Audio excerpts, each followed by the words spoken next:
या देवी सर्वभूतेषु कृष्णरूपेण संस्थिता नमस्तस्यै नमस्तस्यै नमस्तस्यै नमो नमः।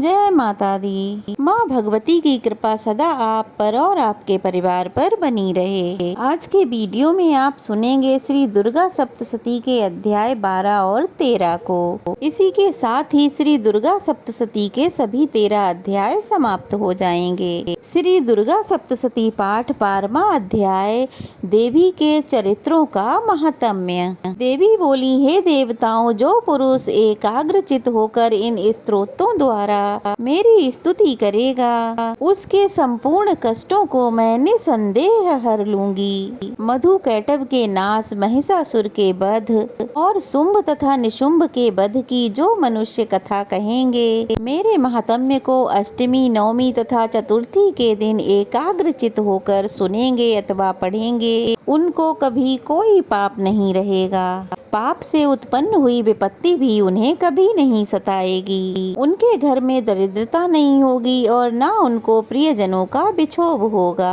उन्हें किसी प्रकार का कोई कष्ट नहीं होगा। इसलिए प्रत्येक मनुष्य को भक्ति पूर्वक मेरे इस कल्याणकारी महात्म्य को सुनना और पढ़ना चाहिए। मेरा ये महात्म्य महामारी से उत्पन्न हुए संपूर्ण द्रव्यों को और 3 प्रकार के उपद्रवों को शांत कर देता है। जिस घर में, मंदिर में या जिस भी स्थान पर मेरा यह स्तोत्र विधि पूर्वक पढ़ा जाता है, उस स्थान का मैं कभी भी त्याग नहीं करती और वहाँ सदा ही मेरा निवास रहता है। बलिदान, पूजा, होम तथा महोत्सवों में मेरा ये चरित्र उच्चारण करना चाहिए। ऐसा हवन पूजन मनुष्य जानकर या बिना जाने करे, मैं उसे तुरंत ही ग्रहण कर लेती हूँ। और शरद काल में प्रत्येक वर्ष जो पूजा की जाती है, उनमें मनुष्य भक्ति पूर्वक मेरा यह महात्म्य सुनकर सभी विपत्तियों से छूट जाता है और धन, धान्य तथा पुत्र आदि से संपन्न हो जाता है। और मेरे महात्म्य और कथाओं इत्यादियों को सुनकर मनुष्य युद्ध में भी निर्भय हो जाता है और महात्म्य के श्रवण करने वालों के शत्रु नष्ट हो जाते हैं और उन्हें कल्याण की प्राप्ति होती है और उनका कुल भी आनंदित हो जाता है। सब कष्ट शांत हो जाते हैं तथा भयंकर स्वप्न दिखाई देना तथा घरेलू झगड़े इत्यादि सब मिट जाते हैं। बाल ग्रहों में ग्रसित बालकों के लिए यह मेरा महात्म्य परम शांति देने वाला है। मनुष्यों में फूट पड़ने पर यह भली भांति मित्रता करवाने वाला है। मेरा यह महात्म्य मनुष्यों को मेरे जैसे सामर्थ्य की प्राप्ति कराने वाला है। पशु, पुष्प, अर्घ, धूप, गंध, दीपक इत्यादि सामग्रियों द्वारा पूजन करने से, ब्राह्मण को भोजन करा के हवन करने से, प्रतिदिन अभिषेक करके, नाना प्रकार के भोगों को अर्पण करके और प्रत्येक वर्ष दान इत्यादि करके जो मेरी आराधना की जाती है, उससे मैं जैसी प्रसन्न हो जाती हूँ, वैसी ही प्रसन्न मैं इस चरित्र के सुनने से हो जाती हूँ। यह महात्म्य श्रवण करने पर पापों को हर लेता है तथा आरोग्य प्रदान करता है। मेरे प्रादुर्भाव का कीर्तन दुष्ट प्राणियों से रक्षा करने वाला है, युद्ध में दुष्ट दैत्यों का संहार करने वाला है। इसके सुनने से मनुष्य को शत्रुओं का भय नहीं रहता। हे देवताओं, तुमने जो स्तुति की है अथवा ब्रह्मा जी ने जो मेरी स्तुति की है, वह मनुष्यों को कल्याणमयी बुद्धि प्रदान करने वाली है। वन में, सूने मार्ग में या फिर दावानल से घिर जाने पर, वन में चोरों से घिरा हुआ या फिर शत्रुओं द्वारा पकड़ा हुआ, जंगल में सिंहों से, व्याघ्रों से या फिर जंगली हाथियों द्वारा पीछा किया हुआ, राजा के क्रुद्ध हो जाने पर मारे जाने के भय से, समुद्र में नाव के डगमगाने से, भयंकर युद्ध में फंसा हुआ होने पर, किसी भी प्रकार की पीड़ा से पीड़ित, घोर बाधाओं से घिरा हुआ मनुष्य मेरे इस चरित्र को स्मरण करने से संकट से मुक्त हो जाता है। मेरे प्रभाव से सिंह, चोर या शत्रु इत्यादि दूर भाग जाते हैं।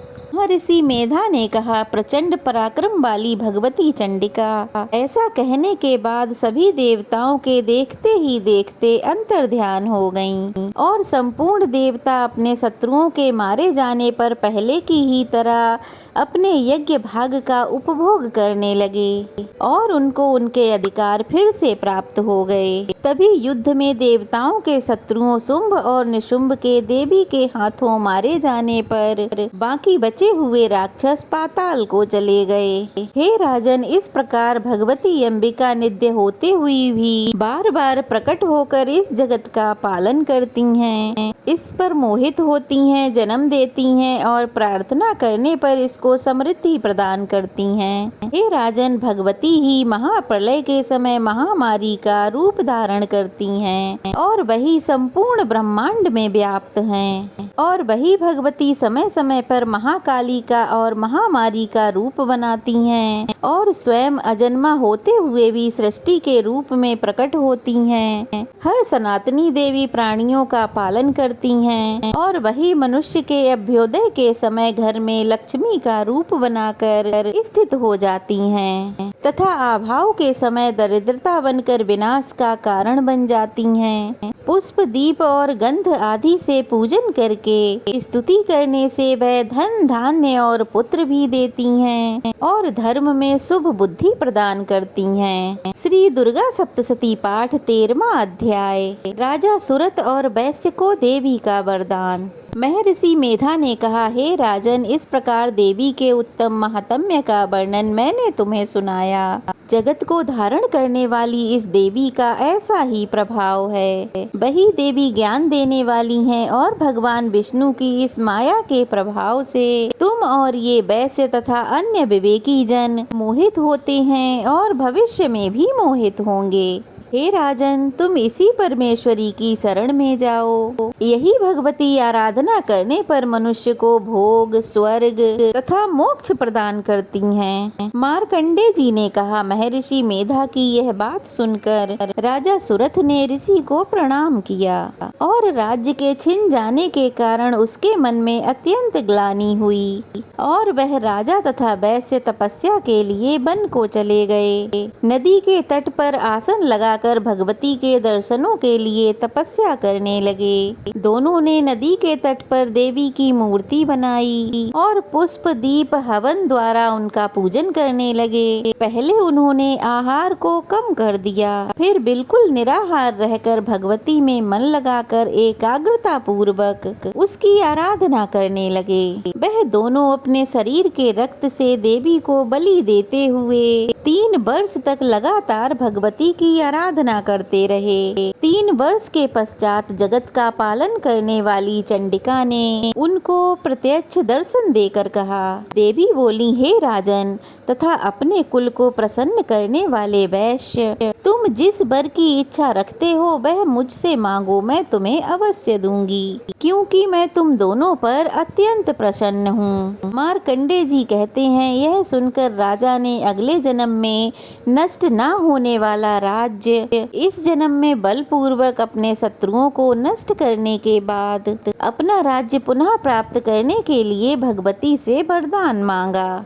और वैश्य ने भी, जिसका मन संसार की ओर से विरक्त हो चुका था, अतः भगवती से अपनी ममता तथा अहंकार रूपी आसक्ति को नष्ट करने वाले ज्ञान को देने के लिए कहा। तब देवी ने कहा, हे राजन, तुम शीघ्र ही अपने शत्रुओं को मारकर पुनः अपना राज्य प्राप्त कर लोगे। तुम्हारा राज्य स्थिर रहने वाला होगा। फिर मृत्यु के पश्चात आप सूर्य देव के अंश से जन्म लेकर सावर्ण्यक मनु के नाम से इस पृथ्वी पर ख्याति को प्राप्त करोगे। हे वैश्य कुल में श्रेष्ठ, आपने जो मुझसे वर मांगा है वह मैं आपको देती हूँ। आपको मोक्ष देने वाले ज्ञान की प्राप्ति होगी। मार्कंडे जी कहते हैं, इस प्रकार उन दोनों को उनका मनोवांछित वर देकर तथा उनसे अपनी स्तुति सुनकर भगवती अंतर्ध्यान हो गईं। और इस प्रकार क्षत्रियों में श्रेष्ठ वह राजा सुरत भगवान सूर्य देव से जन्म लेकर इस पृथ्वी पर सावर्ण्यक मनु के नाम से विख्यात हुए। श्री दुर्गा सप्तशती के सभी 13 अध्याय आज पूर्ण हुए। अब सुनिए श्री दुर्गा चालीसा पाठ। नमो नमो दुर्गे सुख करनी, नमो नमो अम्बे दुख हरनी। निरंकार है ज्योति तुम्हारी, तिहु लोक फैली उजियारी। शशि ललाट मुख महाविशाला, नेत्र लाल भ्रकुटी विकराला। रूप मात को अधिक सुहावे, दरस करत जन अति सुख पावे। तुम संसार शक्ति लय कीना, पालन हेतु अन्न धन दीना। अन्नपूर्णा हुई जगपाला, तुम ही आदि सुंदरी बाला। प्रलय काल सब नासनहारी, तुम गौरी शिव शंकर प्यारी। शिव योगी तुम्हारे गुण गावें, ब्रह्मा विष्णु तुम्हें नित ध्यावें। रूप सरस्वती को तुम धारा, दे शुभ धीरस मुनिन उबारा। धरियो रूप नरसिंह को अम्बा, प्रगट भई फाड़ कर खम्बा। रक्षा करि प्रहलाद बचायो, हिरणाक्ष को स्वर्ग पठायो। लक्ष्मी रूप धरो जग माही, श्री नारायण अंग समाही। क्षीर सिंधु में करत विलासा, दया सिंधु दीजै मन आसा। हिंगलाज में तुम्ही भवानी, महिमा अमित न जात बखानी। मातंगी अरु धूमावती माता, भुवनेश्वरी बांग्ला सुखदाता। श्री भैरव तारा जगतारिणी, छिन्न भाल भव दुख निवारिणी। के हर वाहन सोहे भवानी, लांगुर वीर चलत अगवानी। कर में खप्पड़ खरग बिराजे, जाको देख काल डर भाजे। सोहे अस्त्र और त्रिशूला, जाते उठत शत्रु है सूला। नगर कोट में तुम्ही विराजत, तिहु लोक में डंका बाजत। शुंभ निशुंभ दानव तुम मारे, रक्त बीज शंखन संहारे। महिषासुर नृपति अभिमानी, जय अंग बार मही अकुलानी। रूप कराल कालिका धारा, सेन सहित तुम तिहै सहारा।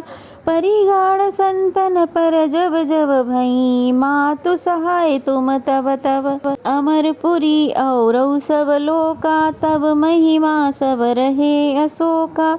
ज्वाला में है ज्योति तुम्हारी, तुम्हें सदा पूजहि नर नारी। प्रेम भक्ति से जो यस गावे, दुख दारिद्र निकट नहीं आवे। ध्यावे तुम्हें जो नर मन लाई, जन्म मरण ताको छुट जाही। जोगी सुर मुनि कहत पुकारी, योग न हो बिनु शक्ति तुम्हारी। शंकर अचरज महातप कीनो, काम और क्रोध जीत सब लीनो। निस दिन ध्यान धरो शंकर को, काहू काल नहीं सुमिरो तुमको। शक्ति रूप को मरम न पायो, शक्ति गई तब मन पछतायो। शरणागत हुई कीर्ति बखानी, जय जय जय जगदम्ब भवानी। भई प्रसन्न आदि जगदम्बा, दई शक्ति नहीं कीनु विलम्बा। मोको मात कष्ट अति घेरो, तुम बिन कौन हरे दुख मेरो। आशा तृष्णा निपट सतावे, रिपु मूरख मोहि अति डर पावे। शत्रुनाश की जय महारानी, सुमिरहु विकचत तुम्हें भवानी। करऊ कृपा हे मात दयाला, रिद्धि सिद्धि दे करऊ निहाला। जब लग जियऊँ दया फल पाऊँ, तुमरो यस मैं सदा सुनाऊँ। दुर्गा चालीसा जो कोई गावे, सब सुख भोग परम पद पावे। श्री दुर्गा चालीसा समाप्त। क्षमा याचना। हे परमेश्वरी, मेरे द्वारा रात और दिन सहस्त्रों अपराध होते रहते हैं। अपनी भक्त समझकर मेरे उन अपराधों को आप कृपा पूर्वक क्षमा करें। हे परमेश्वरी, मैं आवाहन करना नहीं जानती, विसर्जन करना नहीं जानती तथा पूजा करने का ढंग भी मुझे नहीं पता। क्षमा करो हे देवी सुरेश्वरी, मैंने जो मंत्रहीन, क्रियाहीन, भक्तिहीन पूजन किया है वह सब आपकी कृपा से पूर्ण हो। सैकड़ों करोड़ों अपराध करके भी जो आपकी शरण में जय जगदम्बे कहकर पुकारता है उसे वह गति प्राप्त होती है जो ब्रह्मादि देवताओं के लिए भी सुलभ नहीं है। हे जगदम्बे, मैं अपराधी हूँ किंतु आपकी शरण में आई हूँ। इस समय दया की पात्र हूँ, आप जैसा चाहे करो देवी परमेश्वरी। अज्ञान से, भूल से अथवा बुद्धि भ्रम होने के कारण मैंने जो कुछ भी कम या अधिक कर दिया हो वह सब क्षमा करो और प्रसन्न हो। हे सच्चिदानंद स्वरूपा परमेश्वरी, हे जगन माता कामेश्वरी, आप प्रेम पूर्वक मेरी पूजा को और मुझ पर प्रसन्न रहो। हे देवी सुरेश्वरी, आप गोपनीय से गोपनीय वस्तु की रक्षा करने वाली हो, मेरी पूजा को ग्रहण करो और आपकी कृपा से मुझे सिद्धि की प्राप्ति हो। जय माता दी। अगर आज की ये वीडियो आपको अच्छी लगी हो तो वीडियो को लाइक कीजिए, शेयर कीजिए, नए हैं तो चैनल को सब्सक्राइब कीजिए। ढेर सारा प्यार और आशीर्वाद दीजिए। कमेंट बॉक्स में जय माता दी लिखना बिल्कुल मत भूलिएगा। चलिए फिर मिलते हैं। जय माता दी।